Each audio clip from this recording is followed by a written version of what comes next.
Pero nosotros tenemos que estandarizar algunos temas. Lo que sí es importante es que la experiencia del cliente sea la mejor. La verdadera decisión detrás de un cliente está justamente detrás de la experiencia que vivió en un proceso de inversión también contigo. En algún minuto me fue muy mal porque, por dos razones. Una, esos típicos precios objetivos ficticios que uno se hace y dice, mira, si el 15% me lo da. Y una vez no me van a creer, pero está al 14,5%. Y dije, no, pues me queda un poco. Falta un poco. Estaba con el TOC Vigo, yo creo, no tenía que ser el 15, 14,5. Y no ejecuté la ganancia y nunca más vi ese precio. Y se me fue, pues, perdí plata. ¿Cómo está hoy día posicionado BCI? ¿Qué es lo que está haciendo? ¿Cuál es su foco hoy día en ese mundo para personas, en definitiva? Yo creo que en el mundo retail todos los miramos con una especial detención.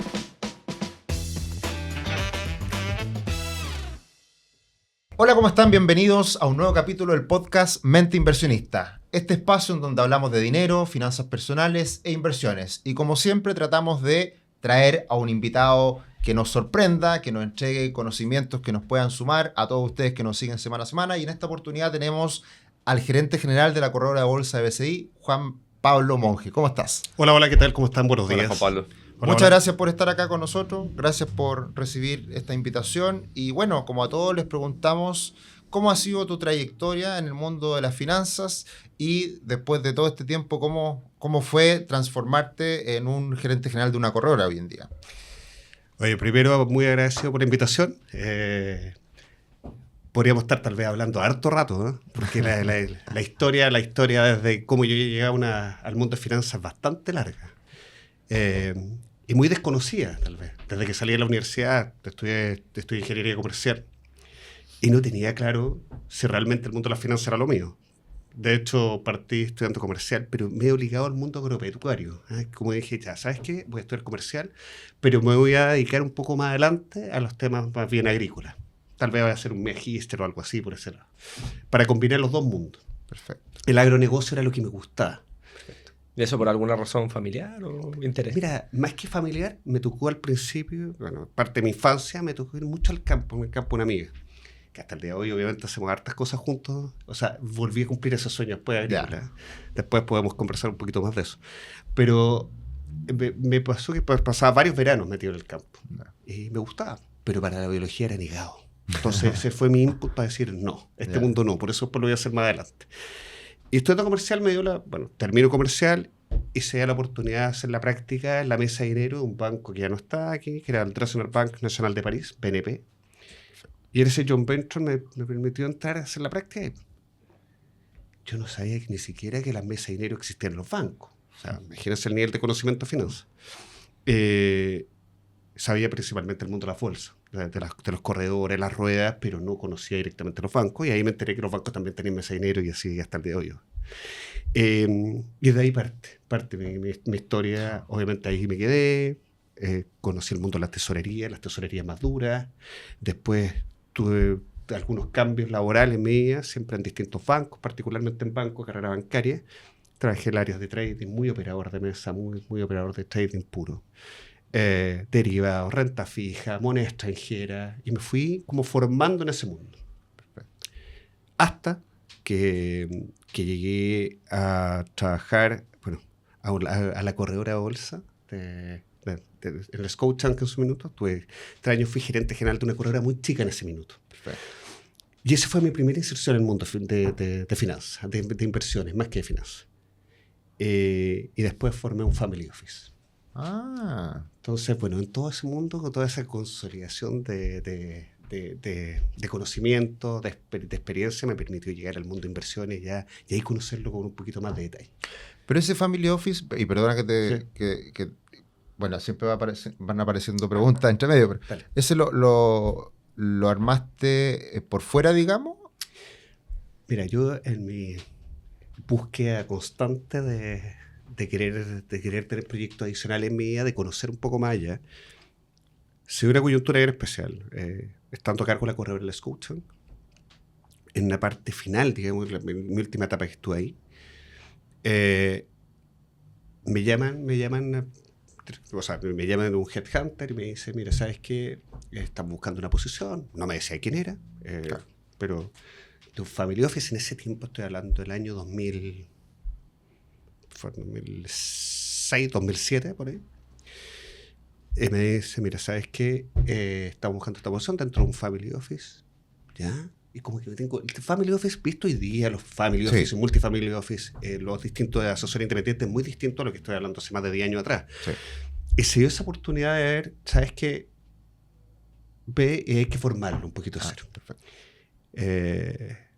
Y empezamos, y bueno, y quedé.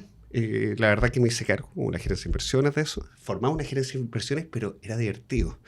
Porque dentro de este family office no tenían unidades como sociedades separadas de lo que era la parte productiva. Ok. Entonces tú veías el balance de esa empresa y teníais su giro propio, y entre medio teníais bonos, acciones, era todo mezclado menos. Entonces, obviamente tuvimos que hacer la primera inserción también de separar las funciones, la parte de inversiones tenía que tener vehículos separados, también fue un tremendo aprendizaje porque obviamente te tienes que meter los temas societarios, los temas legales, los temas tributarios, que también son propios dentro del mundo de la asesoría, que después vais viendo el punto de inversión en general. Claro.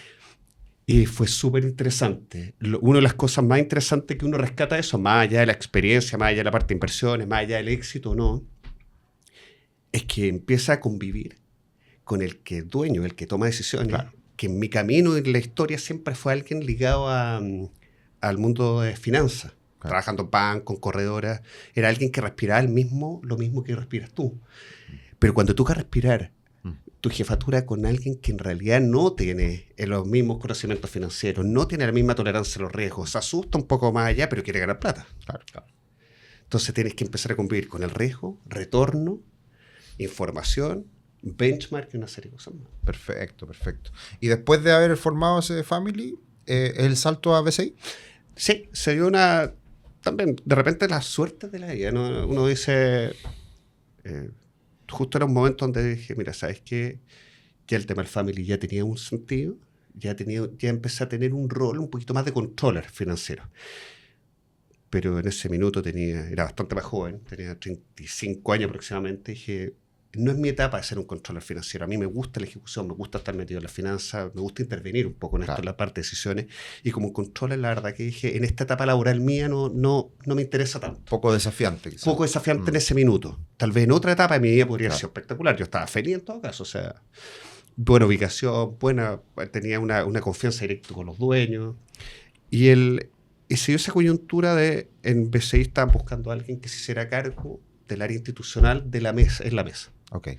Desarrollarla con mucho más profundidad. BCI tenía un súper buen nombre, obviamente, tiene un posicionamiento de mercado importante, pero el mundo institucional había que desarrollar. Yeah. Y me encontré con mi actual jefatura, jefatura funcional, obviamente. Y me dice, ¿sabes qué? Estoy buscando esta posición. Justo nos conocíamos de mercado, obviamente, el mercado mesa de dinero, además, ustedes los conocen, sí. Es un mercado que dentro de todos son bastante chicas, nos vamos conociendo todos. Sí. Yo no sabía si quería volver a banco, además, porque había empezado a tener una carrera distinta a banco. Claro. Pero dije, bueno, el minuto para reinsertarme en este mundo nuevamente, y desde ahí parte mi carrera en BCI. Perfecto. Me hice cargo de la mesa institucional, después me hice cargo de la mesa corporativa e institucional, siempre hablando de la mesa de dinero. Después me hice cargo de la mesa de dinero completo, la parte más de distribución, la atención de cliente de todos los segmentos. Y el 2021, que se hace una reestructuración dentro de BCI, y me hago cargo de la corredora bolsa. Perfecto, perfecto. Y hoy en día la corredora, estamos hablando de un banco importante en la plaza, y por lo tanto también entiendo la corredora hoy día está dentro de los top en cuanto a... Hay diferentes métricas siempre. Sí. Está la de transacciones, está la de... transacción dólar también. Sí, hay muchas métricas. Hoy día, ¿cómo están posicionados BCI dentro del segmento banco, si se quiere, dentro de todo el conjunto de corredoras? A ver, lo voy a separar un poco. Yo creo que los vehículos importantes, de métrica importante, posicionamiento de mercado, market share, en las distintas líneas de negocio que uno puede ver. Puede separar al banco, por ejemplo, en el mundo FX, en el mundo de moneda extranjera. Hoy día somos número 1. Okay. Banco.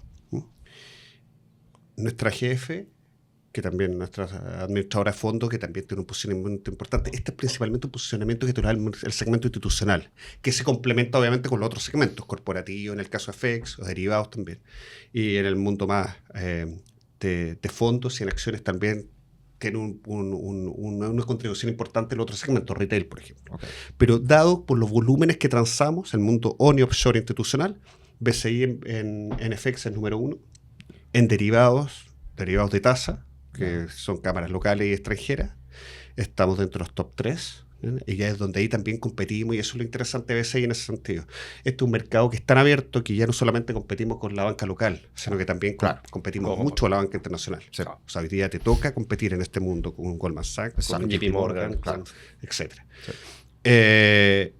En la GF también un posicionamiento importante, y desde el punto de vista de la corredora, en montos transados, hoy día obviamente cualquier injerencia que uno hoy día, un cliente institucional, quiera entrar a las bolsas, lo tiene que hacer por intermedio de un corredor. Claro. Entonces, claro, cuando lo analizamos a nivel de operadores directos, aquellos que utilizan nuestra corredora de bolsa como clientes que entran como intermediarios hacia la bolsa, nosotros montos transados, esto en renta fija e intermediación financiera, que son los montos que más volumen se transa diariamente en Chile, estamos entre los 2 primeros lugares del mercado. Sí. Nos disputamos el primer lugar, 1-2, pero ahí estamos. Y en el mundo equity, particularmente renta variable, hemos tenido un posicionamiento, una subida muy importante a lo largo del último tiempo.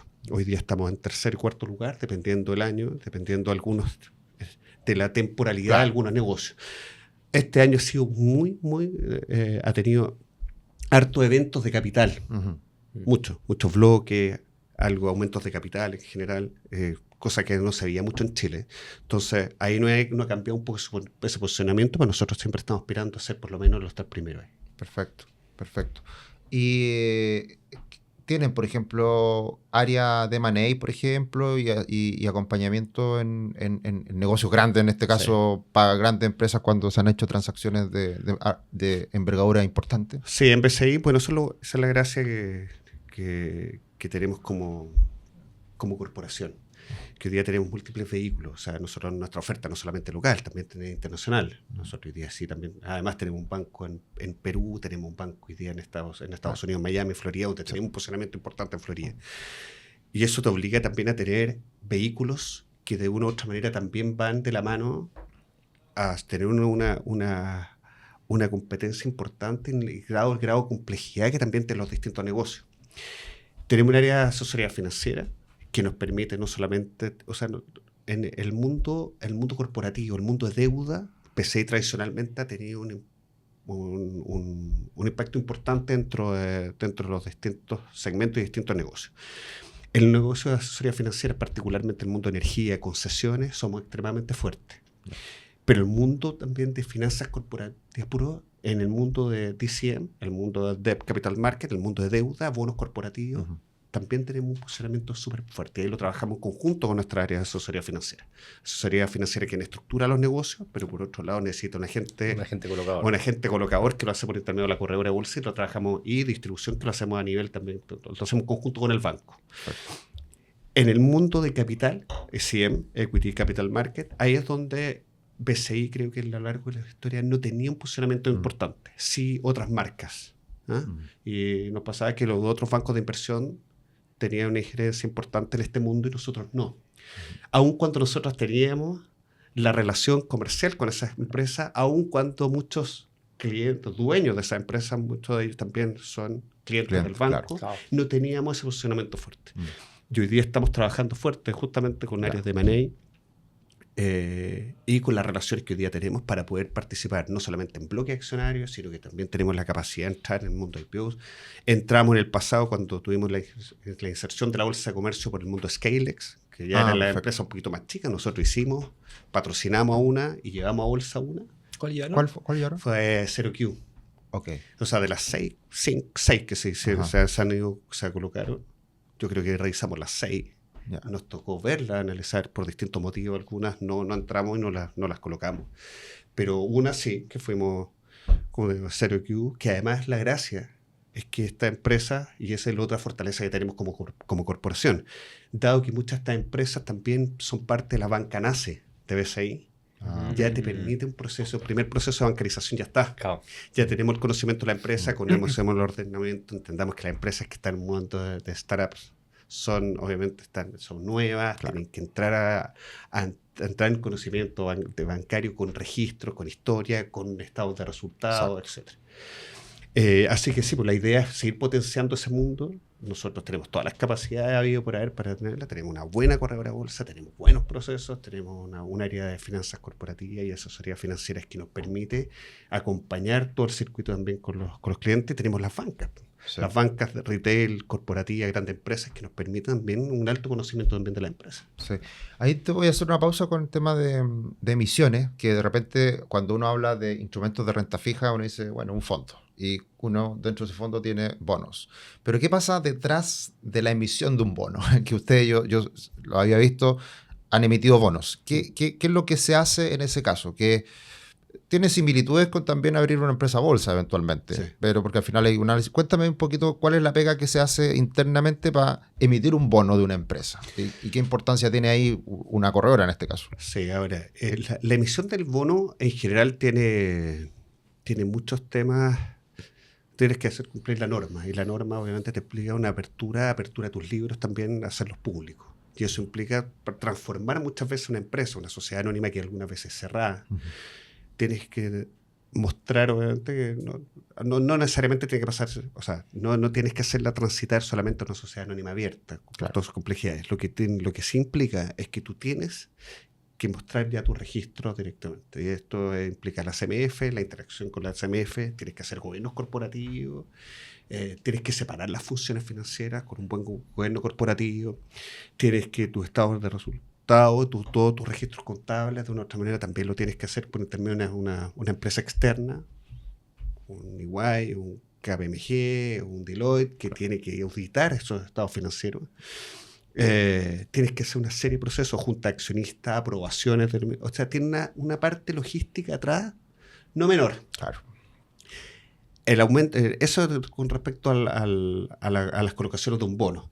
Muchas veces pasa que esas decisiones de colocación de bonos, si bien tienen que tener un acuerdo directorio, esas operaciones principalmente se hacen por intermedio de la parte más de finanzas de la empresa. El gerente de finanzas de esa compañía, o el tesorero, o el jefe de finanzas, muchas veces tienen una interacción importante. Obviamente, una vez que ya están todos los registros en CMF, se hacen prospectos, y ahí es donde empezamos nosotros también como corredora, porque esto lo trabaja principalmente con las áreas más de asesoría financiera, pero también lo acompañamos, lo ayudamos, lo orientamos también a la empresa. Y después empezamos todos los procesos roadshow y muestra a la empresa con los inversionistas. Eso vamos uno por uno, AFP por AFP, compañía de seguro, AGF, etcétera, donde vamos a hacer una larga data, un registro importante de reuniones, y vamos mostrando y vamos viendo un poco y levantando el apetito por ese bono. Ese proceso es largo, pero yo te diría que puede durar desde un inicio, cuando no hay mucha experiencia, cuando ya están todos los registros de la CMF, esto puede ser de un mes a otro. Pero si no, tienen que ser más o menos 6 meses. Perfecto. En caso de una apertura en bolsa es distinto. Claro. Porque hay otro tipo de complejidades, tienen otro tipo de aperturas, los requisitos previos que exige la CMF, y eso sin pensar que obviamente también hay inversionistas en el extranjero, que es distinto. Implica otro tipo de cosas. Si bien te pone una base más o menos parecida al bono, pero eso ya pasa a ser una decisión de capital. Y ahí es donde los accionistas y los directores tienen mucho más influencia en la colocación de acciones. Perfecto, clarísimo. Qué bueno saber eso. Y la salida también es más compleja que emitir un bono. Es más compleja. Hay temas de límites también. Tú tienes que conocer bien, o sea, una FP en el extremo no se puede llevar el 50% de la emisión. Claro. Ni en bonos ni en acciones. Pero son complejidades propias. Tú tienes que ver el caso Scalex, por ejemplo, que también es una apertura en bolsa, pero más chica, entra con un registro bastante más simplificado de lo que hoy día te implica como requisito la CMF. Es como tiene como un cierto resquicio que se hace entre la bolsa de valores con la CMF, que es un poquito más laxa. Más flexible. Más flexible en ese sentido, porque de lo contrario... Sí. No lo haría nadie. No, mata completamente la inserción de las startups en esto. Entonces, ahí cuando tú vas en ese proceso, tú tienes que ir viendo también quién y cuál es el sentido y cuál es la motivación detrás de esto. Pasó mucho en Scalex, que bueno, para el tamaño era tan chico que las FP te decían, yo no tengo un departamento de inversiones para ver esto en detalle. Y la AGF, que son los principales inversionistas que podían estar ahí, muchos de sus reglamentos no les permitían directamente invertir en ese tipo de empresas porque no estaban supervisadas de forma directa por la CMF.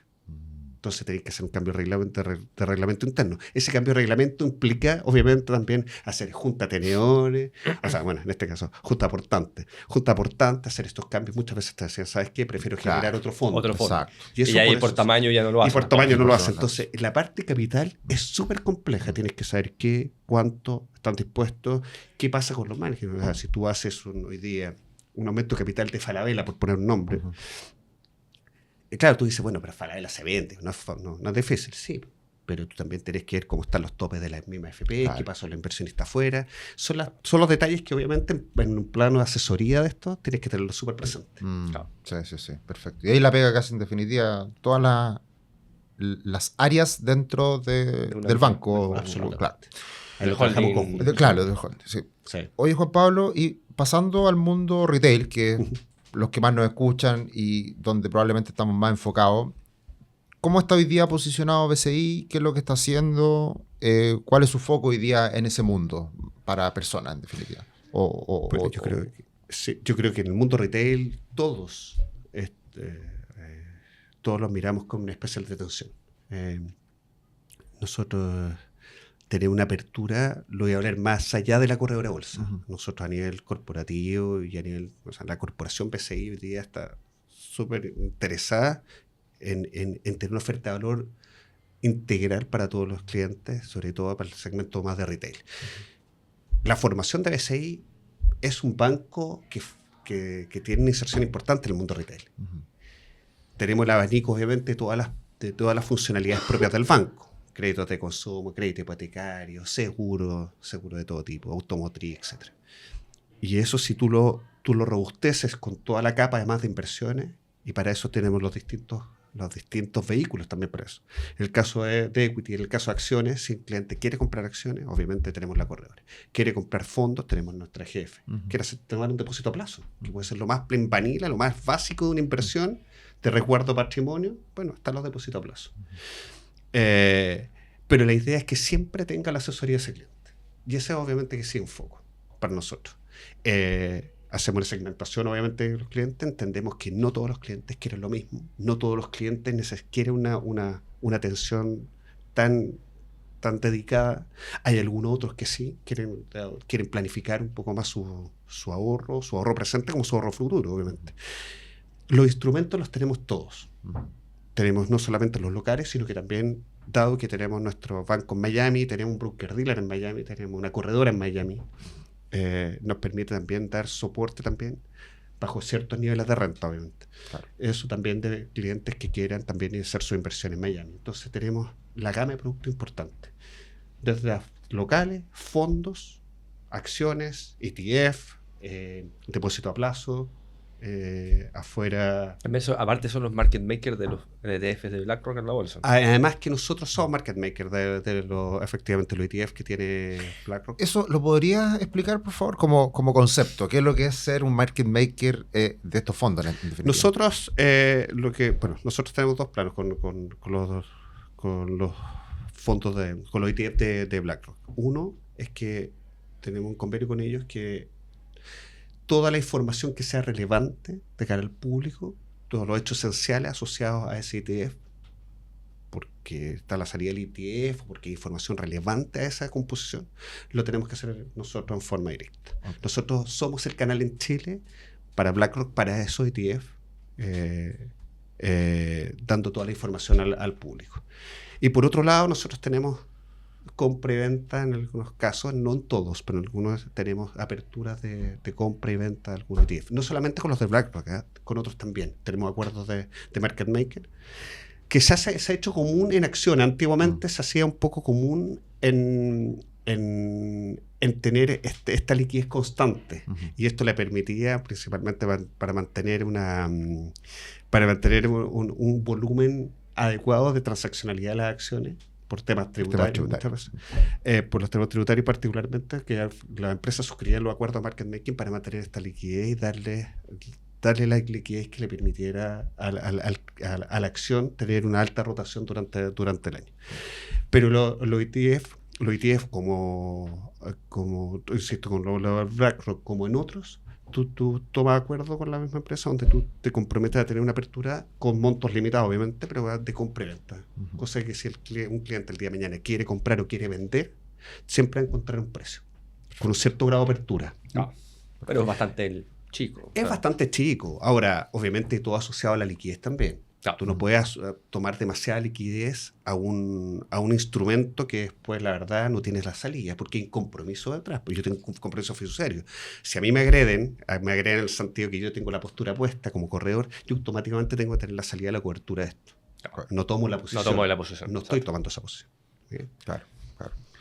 O sea, la infinidad de instrumentos los tenemos. Lo importante acá es que de cara al cliente y bajo sus mismas necesidades, nosotros tenemos que tener tanto el canal presencial como también por un canal digital. Perfecto. Oye, y hoy día, ¿cuáles son los desafíos finalmente de todo esto? Porque finalmente, especialmente en el retail, es un mundo más amplio, con necesidades amplias. ¿Y cómo creen que porque Banco BCI siempre ha sido muy digital, hoy más que digital, muy innovador en lo digital versus las otras bancas? ¿Cómo se están planteando eso y darle un servicio más personalizado, agregando tecnología hoy día a sus decisiones? Es desafiante. Hoy día, no vamos a entrar en detalle, pero tal vez la ley FinTech también ha permitido también el ingreso de muchos asesores de inversión que en forma independiente también entran a desintermediar también tus procesos que tú también tienes de atención directamente con un cliente. Esta desintermediación dentro de todo también es sano, porque también te permite que más jugadores entren a la cancha y estos jugadores de una u otra manera también permiten que el mundo sea mucho más transparente, te permite que tú tengas que tener una mejor oferta de cara al cliente. Porque lo contrario, si no encontró la solución con BCI en este caso, la va a encontrar con otros. Cualquier otro.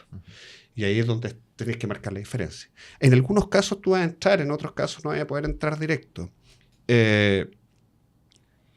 Nosotros tenemos que estandarizar algunos temas. Lo que sí es importante es que la experiencia del cliente sea la mejor.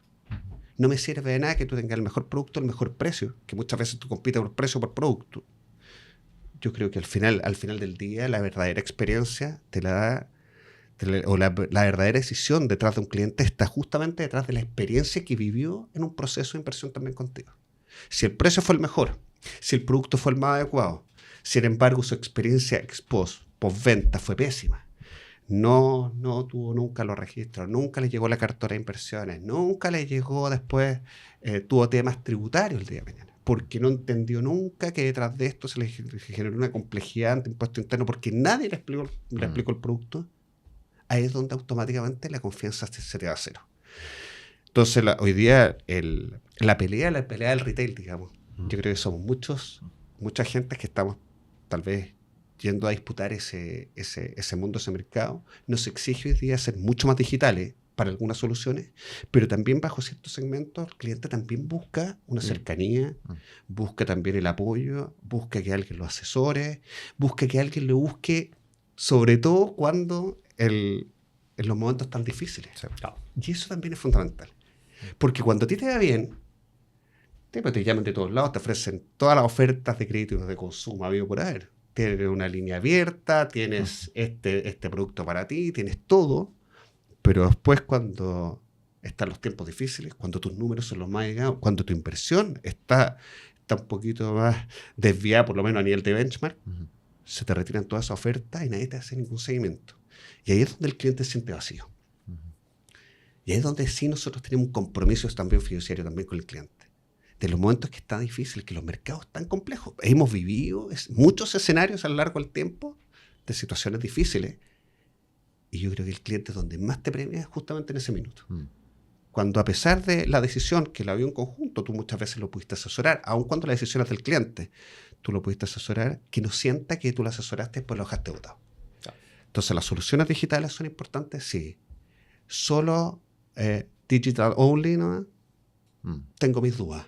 Porque el cliente también después quiere tener una relación, quiere tener un contacto, quiere saber qué es lo que está pasando, quiere tener esa interacción. Pero tienes que tener el canal. El canal puede ser el canal para que pueda ejecutar su operación, pero también, por otro lado, es súper enriquecedor para el cliente como su experiencia de tener a un asesor que le esté diciendo, mira, ojo, te está yendo bien, este es tu portfolio, tiene este grado de diversificación, te apaño, te acompaño, porque nuestro house view de una otra manera también está viendo esto.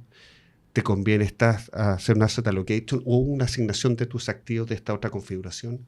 Por ahí está. Por ahí está el juego distinto.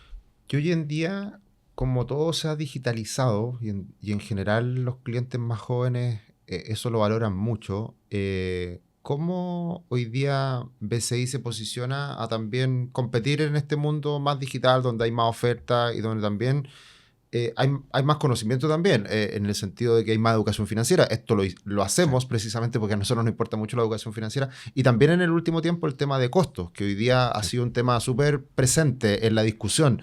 La CMF se ha hecho cargo, se han levantado rankings y todo ese tipo de cosas. Hoy día hay más, todo es más abierto de cierta manera, hay más conocimiento. ¿Cómo lo enfrenta hoy día una corredora de cierta manera más tradicional como un banco?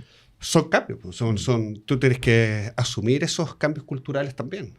Yo creo que antes tal vez está la visión de lo que importa es el ingreso. Lo que importa es lo que si el cliente está dispuesto a pagar, que pague. Ojo, muchas veces uno cree que el cliente puede estar dispuesto tal vez a pagar, pero está dispuesto a pagar, pero cuando tú le das una asesoría integral, pero cuando es abierto, cuando tú le dices, mira, yo por esto te cobro esto, pero te estoy dando todo este servicio. Y si el cliente lo sabe, está dispuesto y lo acepta, bien. Eso no hay nada malo. ¿Sí? La industria no puede ser cero. Tú no puedes cobrar cero porque tienes que meter detrás. Las normativas hoy día de resguardo a los clientes te obligan a tener áreas de riesgo súper robustas, de cumplimiento súper robustas, de operación extremadamente robustas. Hoy día el empoderamiento que tiene un cliente y un inversionista es súper fuerte. Entonces, bajo cualquier reclamo, la CMF lo adopta y automáticamente tienes que dar respuesta. Hay mucho más queja, hoy día hay mucho más empoderamiento del cliente de cara a tener esos resguardos cuando siente que no se cumplió con su deber que se le habían prometido. Y que también tienen justa razón. Hoy me vendieron, y eso lo escuchamos a lo largo de nuestra historia, me vendieron el producto. Me pasó tal vez en mi vida pasar trabajando en el mundo más de derivados, cuando hacíamos derivados con empresas, muchas veces en el sector agrícola, que te decía, el típico agricultor te decía, y me dieron este derivado con la deuda, pero yo no entendía que había un derivado. Claro. Ese proceso de suitability, del conocimiento que el cliente debe tener ex ante un producto, hoy día es fundamental. No sirve de nada tener un producto que puede ser muy rentable para la institución, pero y que puede ser una buena propuesta de inversión para el cliente, pero si el cliente realmente no entiende los riesgos que está... Si las cosas salen mal, ¿qué pasa? ¿Qué es lo que implica? Claro. Entonces, hoy día se han hecho cambios en ese sentido. Hoy día efectivamente hay mucha más transparencia. Hoy día tú puedes ver cuáles son las comisiones que cobran las corredoras para retail. Te segmenta más o menos rápido, pero más o menos te pueden sacar un promedio. Por otro lado, tú tienes las remuneraciones que se cobran para las mismas GF. Obviamente hoy día hay un impulso importante primero a transparentar mucho más esto, de mejorar un poquito más la serie además. Tú por algo también tienes series, si tienes series digitales, tienes que cobrar menos. Claro. Eso es lógico. Y puedes competir en ese mundo donde dices, bueno, la genero, pero tampoco esperes que detrás de esta serie yo voy a tener un ejército de gente asesorando. Obviamente no. Tienes que entrar en eso. No. El tema de las tarifas tiene que ser, porque abierto, no sirve de nada decir, mira, yo soy más caro que mi competencia porque doy el mejor servicio. Cliente te va a decir, forget it. No es para mí esto. O sea, tienes que entrar a un mundo que es competitivo en tarifa, pero también asumiendo que no puede ser cero, porque tú también necesitas los mejores especialistas, los mejores asesores, las mejores funciones, los mejores sistemas, y eso tiene un valor. Y aunque te digan que es cero, nunca es cero. Cuando te digan cero, nunca es cero. Claro. Y eso es complicado, porque, por ejemplo, el mundo de la corredora creo que se me hace bastante más fácil, porque detrás de una compra de acciones tú no cobras por un markup. Claro. Copec sube 10% para arriba, baja 10%, claro. Y la comisión para el cliente en todo momento, en toda la mañana fue la misma. Claro. Es flat la cosa. No cobras por el sobreprecio o el bajo precio de la acción. Entonces eso, por lo menos, en mi mundo pasa a ser bastante transparente. Claro. Pero yendo a digitalización en Estados Unidos, por ejemplo, Robinhood te cobra un markup de la punta. Exacto, te dicen, exacto. no, te cobro cero, pero Claro, en verdad pero ahí está está sacando un cachito por atrás todo el rato. Ahí está escondida la comisión, en O definitiva. en alguna otra está escondida la comisión en el tipo de cambio local. Exactamente. Exacto. Hoy Eso ha día pasado los mucho. ETF que tú compras acá Sí. te pasan de peso a dólares. Lo que pasa es que muchas veces tú ves el valor en precio, un cliente lo ve en precio, un inversionista lo ve en pesos, pero detrás de esto no solamente está el valor de la acción o del ETF que estás haciendo, porque por lo que además que no lo conversamos un rato atrás, pero no solamente están los ETF, que lo estaba hablando de BlackRock o de otro tipo de instituciones, también hoy día tienen las acciones que también nosotros hemos listado en el mercado local. Hoy día tú puedes comprar Apple, puedes comprar Nvidia, tú puedes comprar Tesla, las siete magníficas las puedes comprar en Chile, pero muchas veces en pesos. Claro. Oye, toquemos un punto ahí que es súper bueno, y lo tocamos y conectando puntas. Tributario y lo que estamos hablando. Que mucha gente dice hoy prefiero salir a comprar afuera un Apple, siento que lo puedo comprar acá por desconocimiento, no lo hacen. Y eso tiene una implicancia tributaria también importante, porque cuando yo compro por la bolsa local, automáticamente también me quedan los registros ante el Servicio de Impuestos Internos y es mucho más sencillo el seguimiento. Sí. Ahí sí podemos ampliar un poquito esa idea para dar ese conocimiento, porque mucha gente piensa, oye, para comprar el S&P mejor me hago una cuenta en Interactive Brokers o utilizo estas plataformas digitales que te terminan sacando afuera, siendo que uno podría utilizar un mecanismo local. Aprovechando la pregunta y sumando un tema adicional a la misma pregunta, el tema de la liquidez yo creo que ha sido complejo en todo este tiempo para que esto se incorpore. Ahí la pregunta la cierro. ¿Cómo has visto todo eso? Vamos a redondear. Efectivamente la liquidez tema. Obviamente cuando tú haces un traspaso, hablemos de las acciones más que el Sí, hablemos de Apple. Hablemos de Apple. Se puede comprar en Chile. Tienes que entrar a la bolsa local, vas al registro, ves el precio, la apertura es mucho más amplia que el mercado fuera directo, porque tú entras dólar. Entonces obviamente tiene el componente del valor de la acción, pero también tiene la convertibilidad del peso. Entonces la apertura pasa a ser más amplia también. Y después de eso la ejecución, hoy día cuando tú ejecutas muchas veces una acción local, SOKI, no sé, LTM, tú vas y miras la bolsa, ves más o menos cómo está la apertura en precio y tú vas, y eso muchas veces los canales digitales lo absorben. Es el mismo precio que tú ves en bolsa, muchas veces son los canales digitales, y va al canal digital. Entonces tiene ese manejo de la liquidez. Como es Apple o es Nvidia, tienes que ver la liquidez que en realidad está afuera, y desde afuera tú traes para acá. Entonces, primero obviamente la liquidez pasa por distintas fases. Entonces tú no puedes ir en valor a mercado. ¿Qué es mercado afuera? Mercado al precio de la acción de afuera, pero es que espérate, el mercado no te puedo decir que es mercado 100% porque también está el tipo de cambio. El tipo de cambio cambió 2 pesos en medio 30 segundos. Claro. Entonces se te desvirtúa. Entonces cuando tú pones un precio objetivo, tienes que estar haciendo un referente constantemente también del tipo de cambio. Claro. Pero ahí uno igual puede comprar Apple en bolsa local en dólares o la versión en pesos. Claro, lo que pasa es que tradicionalmente los canales digitales muchas veces pasan a ser pesos. Claro. Entonces, muchas veces los clientes lo que hacen, claro, cuando tú me dices que son bloques un poquito más grandes, cuando son fondos, el punto más institucional pasa muchas veces, cuando tenéis fondos balanceados que tienen dentro de sus activos ETF locales, claro, ahí tú lo puedes ir a una liquidez directa en dólares, lo haces afuera. Pero el cliente retail particularmente entra en pesos. Claro. Y entra en canales digitales en pesos, entonces te pasa eso. Entonces muchas veces te pasa, y nos pasa algunas veces en la corredora. Nosotros en nuestros canales digitales tenemos los ETF y las acciones como de este tipo. Y pasa y los clientes te dicen, oye, pero si no se ejecutó tu orden. Sí, pero es que tú le pusiste un precio objetivo que nunca estuvo, pero sí estuvo. No, lo que pasa es que cuando te tienes que entrar a explicar, y lamentablemente pasa y la experiencia no es tan buena.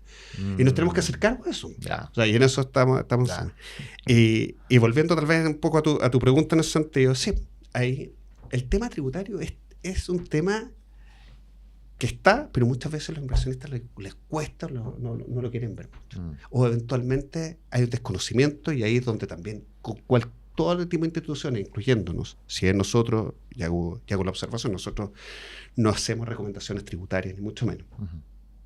Pero sí, obviamente, en el caso de una operación que todas las operaciones que se hacen por bolsa, las compras de acciones locales, como todas las acciones que entran directamente bajo los cross-listed, que son estos cross-listados, son todas estas acciones ETF que están listadas en el mercado de valores locales. Eso todo entra por una DJ, las declaraciones juradas, que nosotros automáticamente la inyectamos impuesto interno una vez al año. Claro, eso pasa porque pasó por la corredora. Exacto. Pero efectivamente, cuando tú haces, y esto es válido también para ese tipo de acciones, obviamente, para las acciones que están listadas, son del extranjero y listadas local. Pero cuando cliente o el inversionista toma una cuenta en Robex o en Interactive Brokers, donde sea, y hace la misma operación con esta misma acción, afuera, la ganancia de capital está grabada. Exacto. Y esa ganancia de capital después lo que tienes que hacer, una vez que tradicionalmente, bueno, hay documentos que detrás de estos hay que firmar, el W8, por ejemplo, afuera, que tienes que hacerlo directamente cuando hay reparto de dividendos y una serie de cosas más. Toda esa operación, después el cliente lo que tiene que hacer es tomar esta información y hacer la declaración por sí solo. Claro. Y muchas veces La no lo gente hacen se le porque pasa. no está el conocimiento o el desconocimiento en este caso. Claro, y de repente va a montos, claro, chicos y quizás chicos y medianos, está el desconocimiento que terminan pagando un contador y el contador es mucho más caro Mucho que más cualquier caro, retorno factible. Exactamente. Claro, es Exactamente. Pero ahí es súper interesante que detrás de esto, sobre todo hoy día con los distintos medios digitales y la opción digital y sobre todo la gente más joven, que le gusta transar otro tipo de instrumentos financieros y muchas veces esa respuesta no la tienen en medios tradicionales locales, que está bien. Claro. Insisto, también nosotros todos nos tenemos que hacer cargo de cómo ampliamos esa oferta para ese tipo de clientes y creo que todos estamos encaminados también en eso. Cuando lo hacen afuera, tienen que tener el debido resguardo que esas operaciones están grabadas. Exacto. Están grabadas. Lo que pasa es que si no las declara, en algún minuto las va a tener que declarar. Claro. Afuera, por lo menos, el registro está. Te van a hacer un haircut cuando sea una ganancia de capital o eventualmente cuando hay un dividendo, pero después lo tienes que declarar local. Tú eres un contribuyente local. Exacto. Oye, otra pregunta, no estamos yendo muy en tributaria, pero ¿es factible que un Apple que está con Cross acá pueda tener un 107 TIR? O sea, que genere presencia bursátil suficiente para acogerse al beneficio. Al beneficio del 107, el 10% Ujú. Sí. como impuesto único. Yo tengo, o sea, no, para mí, bajo como está expuesto hoy día la ley, es solamente para aquellas acciones que tienen presencia bursátil. En el 107 se acoge a la presencia bursátil local, pero para la tipología de empresas locales, no bajo el cross listado. Ya, perfecto. Ya. Porque igual que funciona afuera. para fondos de inversión, por ejemplo. Para fondos de inversión sí, pero son locales. Pero son locales. Ya, Claro. Son locales. No, Esta no. entra el registro del Este cross listado, pero no se acogen al 107, o sea, independiente que se trancen en pesos. Claro, Ya. Pero además que tú tienes esa salvaguardia que puede ser peso o dólar claro. automáticamente. El 107 se acoge o el antiguo 18 TER se acoge principalmente a aquellas que tienen presencia bursátil en el mercado local. Y también tenía fondos, como tú bien dices, tenía fondos y acciones Exacto. con presencia local. Y eso se mantuvo. El 107, lo único que hizo, se cambió con el 107 a lo que era el 18 TER. El 18 TER te dejaba exento la ganancia de capital para esa tipología de instrumentos, con presencia bursátil, acciones y fondos. Por eso ahí están algunos contratos con market maker también. Exacto.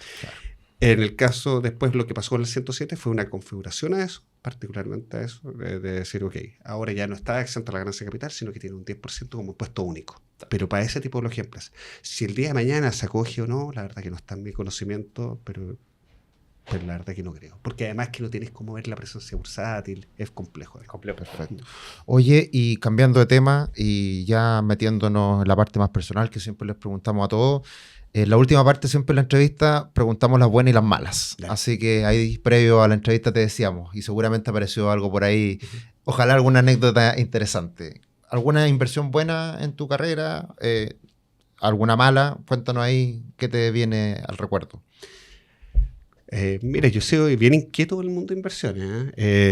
Hoy día, por mi rol, obviamente que no tengo Mucho margen. No tengo mucho margen, obviamente que trato de ser lo me amparo directamente a la ley.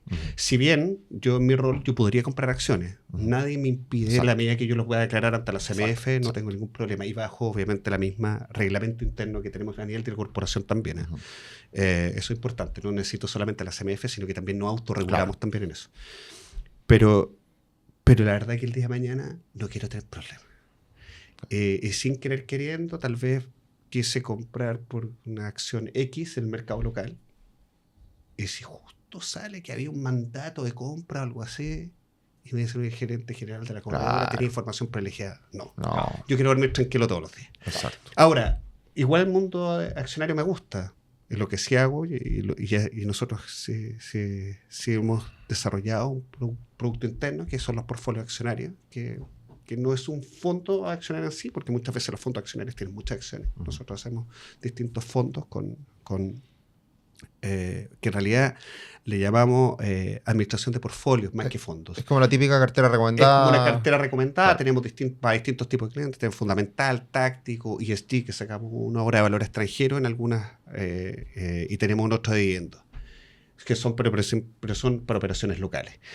Y ahí lo que hacemos, clasificamos esta empresa y hacemos algunos rebalanceos a lo largo del tiempo. Y ahí, obviamente, si hay un mandato que yo se lo entrego directamente a un área, no solamente en mi caso, digo, a nivel de los clientes, así, he tenido muy buena aceptación, porque finalmente no estás comprando en cualquier fondo con cualquier distribución de acciones, sino que directamente estás yendo a una tipología de acciones que ha tenido una fortaleza importante.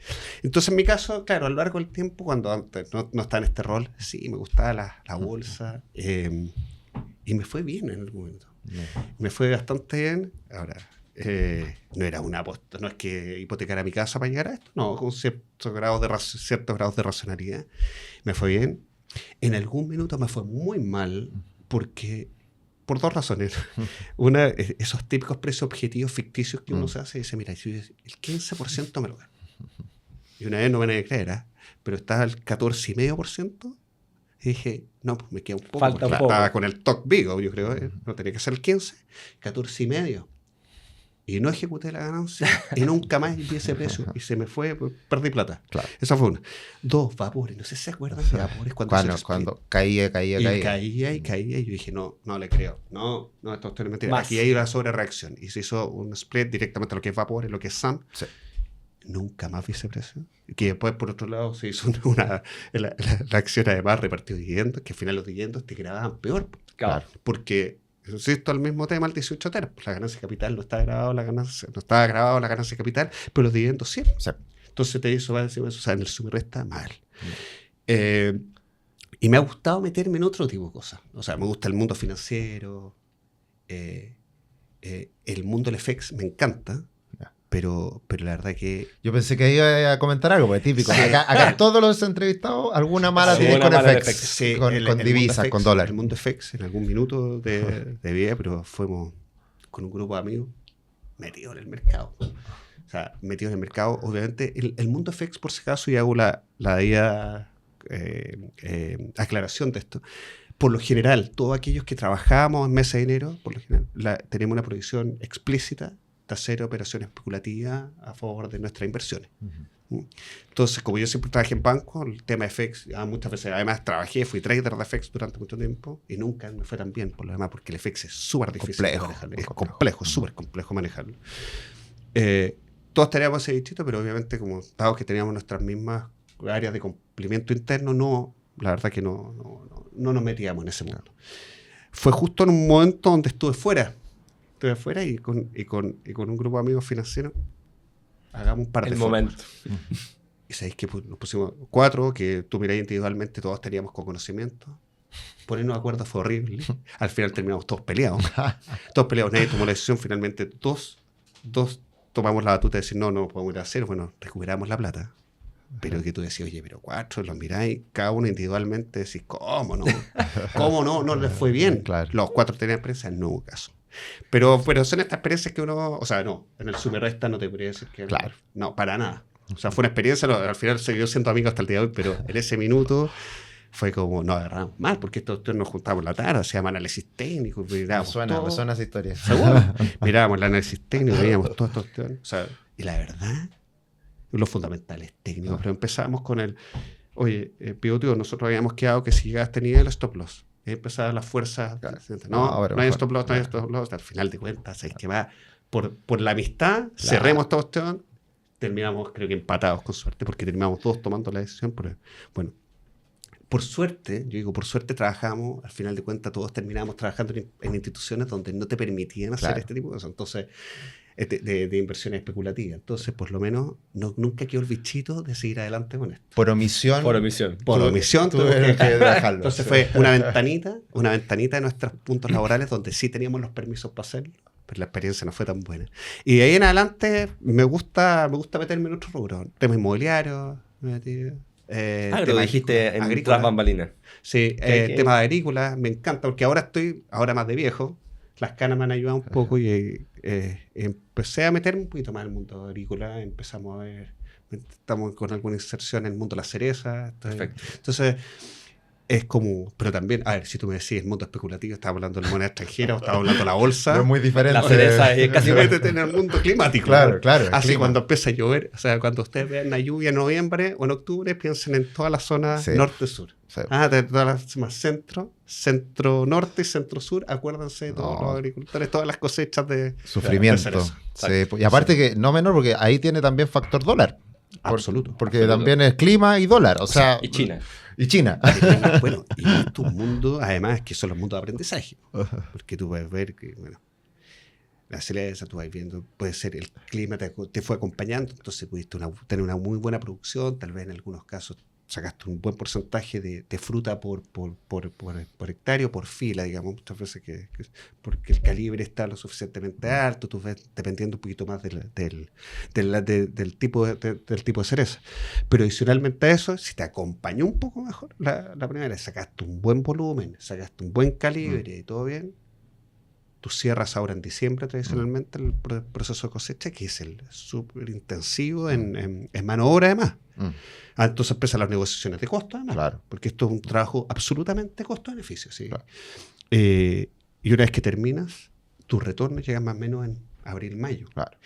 Y tú lo pones en puerto. En puerto es bien divertido. Yo no he ido a China todo esto, pero por lo que conozco, de ahí llega a puerto y es una licitación a puerto. Se suben los tipos arriba del container, donde vienen las frutas chilenas, en este caso, como puede ser el salmón o otro. Hoy día el salmón obviamente tiene un nivel de profesionalismo un poquito más alto ya, pero en la fruta y particularmente las cerezas se suben arriba del container y empiezan a licitarlas a los distintos puntos de distribución. Se te asigna el precio, pero el precio es como incógnito hasta abril. Entonces tú decís, oye, Wow. ¿cómo me fue en diciembre? Mírate, en enero, ¿cómo fue? No Wow. sé. Entonces tenéis 4 meses, 5 meses, una Blackout. volatilidad. Y pasó que, bueno, lo que terminó pasando, por ejemplo, este año, en que hubo un exceso de fruta en un limitado periodo de tiempo.